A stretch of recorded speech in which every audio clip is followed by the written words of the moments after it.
C'est parti pour une petite présentation de la prépa D2 du lycée Juliette Récamier. Concernant les matières que nous travaillons ici, on a de la microéconomie, matière très importante au sein de notre cursus, de l'économie mathématisée, mais aussi des maths qui comptent quasiment autant que la microéconomie, ainsi que de la macroéconomie et des options.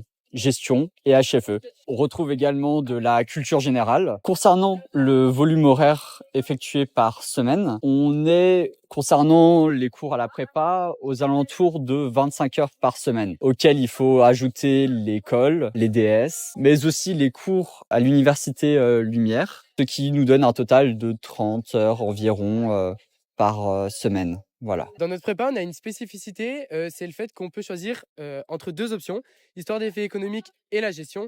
La gestion, on va surtout traiter du management, de la comptabilité, de l'analyse financière, du contrôle de gestion, etc.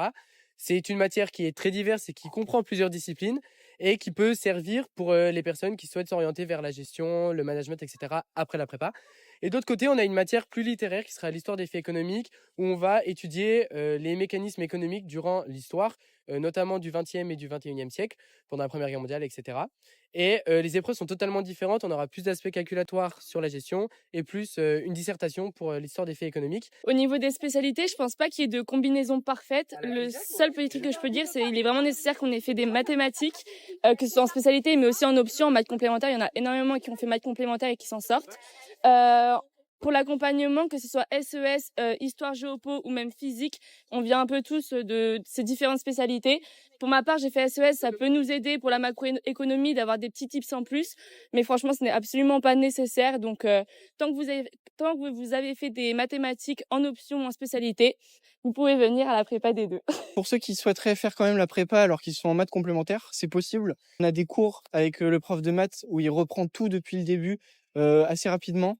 Et donc ça nous permet de pouvoir rattraper notre retard. Faut quand même être motivé parce que c'est un gros rythme à reprendre en mathématiques qu'on n'avait pas en terminale parce qu'on n'avait que 3 heures par semaine. Mais voilà, le seul vrai critère à avoir, c'est vraiment la motivation.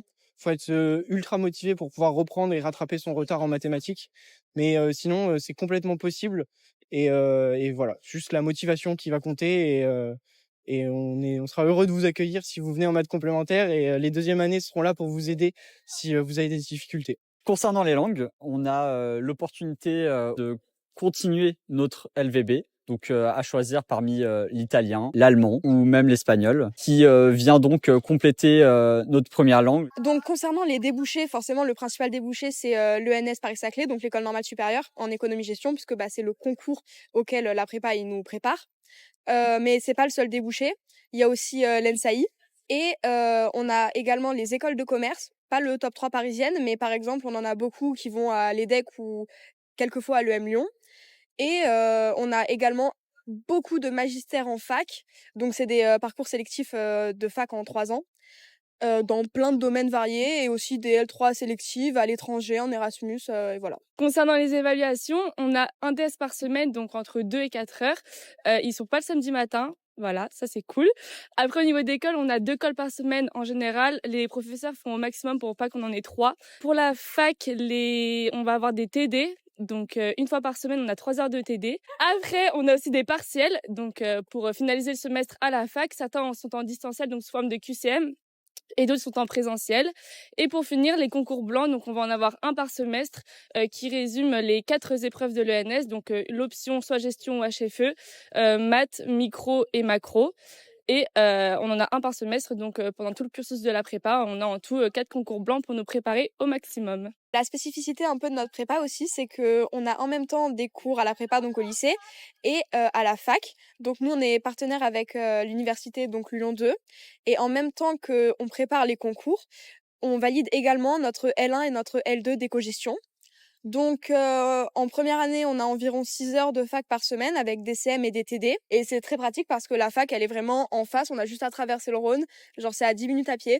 Donc c'est ultra pratique et ça permet en même temps d'avoir 2 cadres d'études différents. Donc, au début de l'année, on connaît personne, c'est vraiment l'inconnu. On vient tous d'horizons différents, mais tout est mis en œuvre dès le départ par les deuxièmes années, par le BDE, mais aussi par les professeurs pour qu'une réelle cohésion de groupe se crée et que tout le monde se sente bien et à sa place. Cette cohésion, elle nous permet aussi de travailler tous ensemble, notamment grâce à la bibliothèque universitaire qui se situe donc juste à côté du lycée, mais aussi grâce à la salle mise à disposition dans le lycée. Ça nous permet de travailler tous ensemble pour progresser. Alors, on va vous parler de l'accompagnement qu'on peut avoir des professeurs qui sont vraiment présents. Moi, je vais vous parler surtout dans l'accompagnement par rapport au travail. Si on a des difficultés dans nos démarches de travail, pour travailler les cours nous-mêmes à la maison ou même pour la compréhension en classe, on peut ne pas hésiter vraiment à leur demander de l'aide. Ils seront toujours là, même en fin de cours, ou si on veut, on peut même programmer des rendez-vous avec eux. Donc franchement, c'est bien de se sentir accompagné par rapport au travail dans la classe. Et aussi concernant d'un point de vue plus personnel, on est énormément à venir de très loin dans une nouvelle ville sans nos familles, sans nos nouveaux amis, etc. Donc faut pas hésiter à parler vraiment de notre ressenti personnel, que ce soit moral, mental, physique, enfin tout ce qui nous passe dans la vie, etc.